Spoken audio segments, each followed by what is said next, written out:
Hey guys, welcome to All-Time Gaming. I'm Chris. I'm Jamie. And Jonesy's not here. He's not. Where's he gone? Well, last I heard, he met up with Guillermo del Toro. Guillermo? And he's just become his personal feet washer. Well, I can see why he needs one of those. He's a hairy guy. Anyway, we recently came up with a list of 6 games where your character was secretly the bad guy. But as many of you guys pointed out, evil is subjective. Joe from The Last of Us can be considered either a hero or a villain depending on who's playing, and boy did you let us know that. Boy oh boy! So with that in mind, let's flip the argument around. Reverse it. So can bad guys be justified in their actions? So here's 6 games where the villain might actually have a point and your hero is just a douchebag. And by the way, yes, there will be spoilers, so don't bitch and moan. The life of a Call of Duty antagonist is not an easy one. Usually twisted by some nationalistic fervor or irrational hatred of all things star-spangled, people like Makarov or Shepard are out-and-out bastards who will willingly sacrifice everyone in their misguided attacks on the world. All except Raul Melendez. Raul. Remember, Chris, that's not Melendez, that's Raul Melendez. Ibiza, Antonio Banderas, a booze. In booths.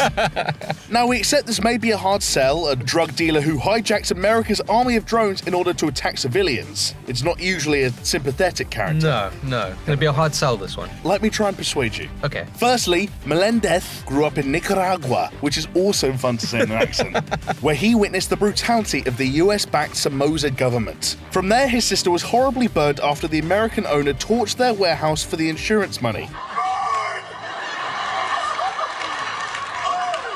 Then Melendez's father was killed by a CIA hit squad for his involvement in the drug trade. All of this hatred for the US bubbled into an open opposition in Afghanistan and Angola, prompting the CIA to attack his compound. Hot damn. During the attack, loose cannon Frank Woods accidentally killed Melendez's sister, Josefina, ultimately freeing Melendez of all restraint and allowing him to turn his hatred into a burning campaign of revenge. I mean, that's fair, but also, how do you accidentally kill someone's sister? It doesn't matter, the Americans did it, so we can just gloss over it. Melendez's group, Cordis DA, therefore wants to destroy the economic slavery that produces people like Melendez, and apparently so do a lot of people around the world. Yeah, lots of people hating on the States. I once accidentally clicked on an Arabic hashtag as it was trending. Lots of interesting things to say about the US government. Yes, interesting. But at least, whatever way the election goes, we are in line for a far more stable, reliable president. Yes. It's not about personalities. It's about stability. Exactly. Well, yeah, Jamie, if Black Ops 2 taught us anything, it's that people are willing to do practically whatever they need to do for their family. Which is exactly why the actions of Letho of Gullet, I guess, Gullet,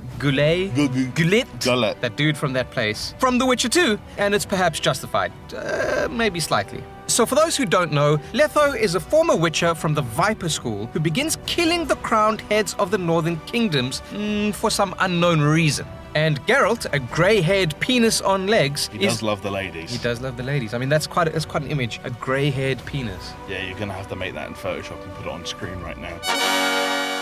So yes, a grey-haired penis on legs is inadvertently framed for one of the killings, kicking off a quest to clear his name and bring the culprit to justice. Video games. So fast forward several hours of weaving plot and Geralt finally tracks down Letho to, these names, Lochmuin. I'd say that's more or less right. Anyway, once there, he asks him the $64 million question, why the fuck are you killing people, dude? Well, turns out Letho was hired by the Emperor of Nilfgaard, Emhyr var Emrys, to destabilize the Northern Kingdoms in preparation for an invasion. In return, Letho and fellow witches would be embraced by Nilfgaard, and a new Witcher school would be founded to re-establish the dying Witcher order. In many ways, it's easy to understand Letho's motives. I think it's just Letho's motives. That sounds so fucking weird. His name is Letho. Yeah, but it's Letho's. But if your name was Jono, I'd say Jono's motives. Jono's. No, just Jono's. All right, fine. In many ways, it's easy to understand Letho's... I can't fucking do it. In many ways, it's easy to understand Letho's motives. That still sounds wrong, but I'm going to carry on. You got it. You smashed it. Witches are wrenched from their families and trained from a very early age for one job only. Fellow witches are their only family, and every year their numbers are dwindling. Shunned and scorned by those in the north, it's not hard to see Letho's hatred and embrace the offer from Emhyr. Framing Geralt was a mere accident. accident, and not every Witcher has the opportunity to fuck a succession of sorcerers. So all Letho was trying to do was ensure that his family had a future. That sounds pretty stand-up to me.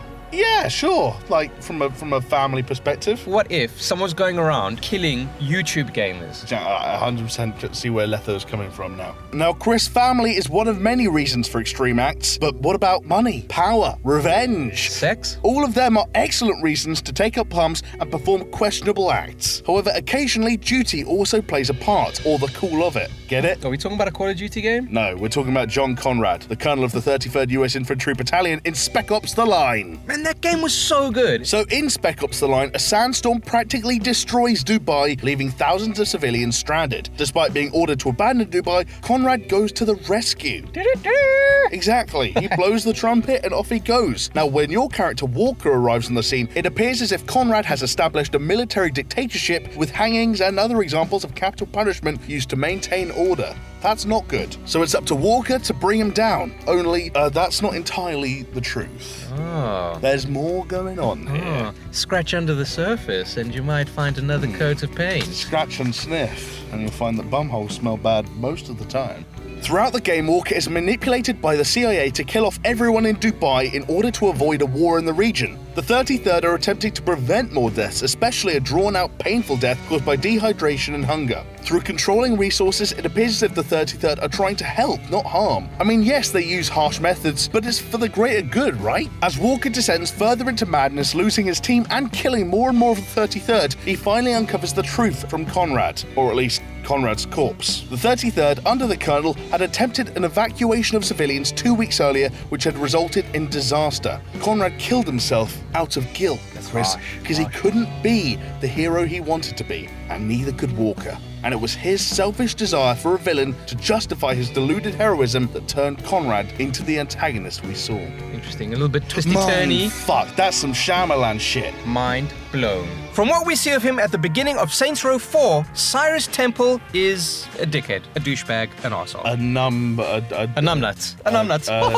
Threatening to destroy Washington, D.C. because of his failed military career and wanting to start over. It's clear that Temple has gone batshit insane and can't really be justified. Sure. Yeah, right? Except in Saints Row 3, his ultimate goal is pretty damn noble. Oh shit, Chris, I did not see that coming. No? On a list about why villains might be heroes? I didn't see it coming. Well, let me educate you further, okay? Think about this. Yes, the Saints were attempting to gain control of Steelport to avenge Johnny Gat and take out Kilbane. But, and this is vital, you're still a street gang who regularly causes mayhem, death, and destruction everywhere you fucking go. It's true. So, anyone who decides to do half the shit you get up to is probably not going to be seen as the good guy, right? That's fair to say. Yes. Well, Stag is there to sort it out.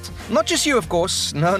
Kilbane's gang are there too, and they're gonna get it in the neck. Because Stag, short for Special Tactical Anti-Gang Unit... Sounds like something we could use in real life. Hell yeah. Well, they're responsible for neutralizing any and all gang crime. That includes you. I mean, that's an admirable goal, right? I mean, you can't just have a bunch of luchadors firing a barrage of RPGs at a bridge full of civilians.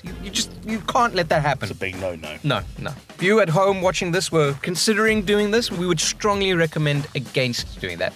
By all means, luchador it up, but just leave it at that. So, while it's part of the gameplay to oppose Stag at every single opportunity, I can fully see why they do what they do. I can sympathize with Cyrus Temple in his zealous devotion to duty and clean up the streets. Yeah. Makes sense to me. Like McGruff the crime dog. Rough. What is harder to justify, however, is his methods. The military occupation of Steelport in particular is a hard pill to swallow. But then again, we're not here to completely agree with the villains on this list. We're just here to, at the very least, kind of understand their goals. We're going to psychology the shit out of these guys. We're going to get them on the couch and see where they were heading. Yeah, and it does seem that the ultimate goal of Stag is to protect the people of the city, even going so far as attempting to contain the undead threat posed on Arapis Island. A threat, let's remember, that you yourself caused. You're the douchebag. You, the player. I'm willing to cut them a little bit of slack, but what do you guys think? Are Stag justified in their assault on the gangs and the senses? Let us know in the comments down below. Very clever.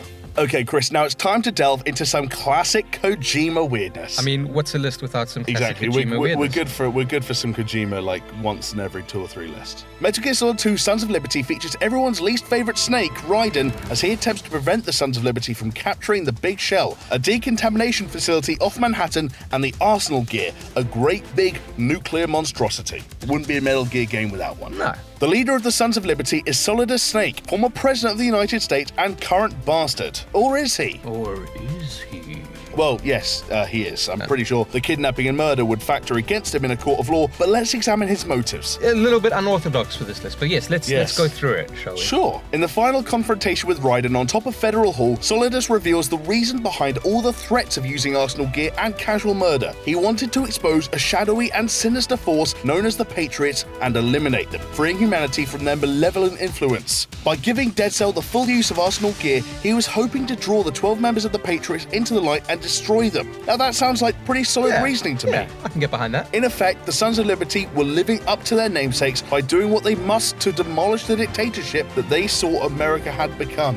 Heavy stuff. It's political. Okay, again, the methods are slightly extreme, and his personal motivation of leaving a legacy is not the selflessness that you'd expect from a hero, but in cementing his legacy, he was breaking the Patriots' desire to censor information and prevent the passing on of people's culture to their children. That kind of selective cultural oppression is a pretty shitty thing to do, and Solidus was trying to break that. Good intentions, fucking ridiculous methods. Jamie, rounding off this list is a villain that many people, including ourselves, found more compelling and likable than the actual protagonist of the game. Oh yeah. Haytham Kenway from Assassin's Creed 3 is a Templar Grand Master, one of the main antagonists in the game and the father of Grumpy Boots, Connor. That's the reason Haytham's so cool. He's cool because he's not Connor. So how can we include a Templar on this list of sympathetic villains? Well, it was this game and the later Rogue installment that first planted the notion that maybe, just maybe, the assassins weren't the paragons of virtue that they first appeared or claimed to be. Plot twist. Suck that out, I hear. In Rogue, the assassins seem willing to potentially kill thousands in pursuit of the pieces of Eden,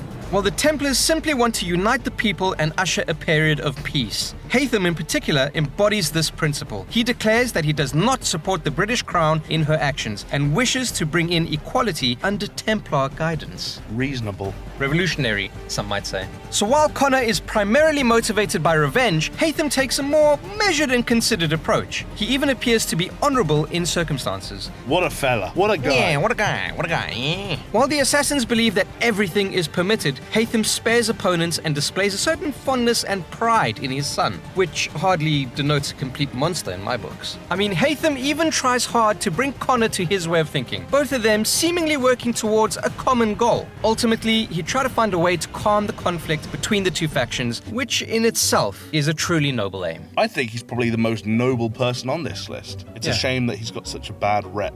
Well, that's because he's in the worst Assassin's Creed game, so... Yes, I suppose so. So that was our list of 6 villains who are pretty justified in their actions when you think about it. But what do you think, though? Did we miss someone off the list? Let us know in the comments below. While you're down there leaving comments, leave that sweet, sweet like and subscribe. It seriously helps us out. And if you can't get enough villainy, check out our list of some of the greatest boss battles we've experienced, and we'll see you next time.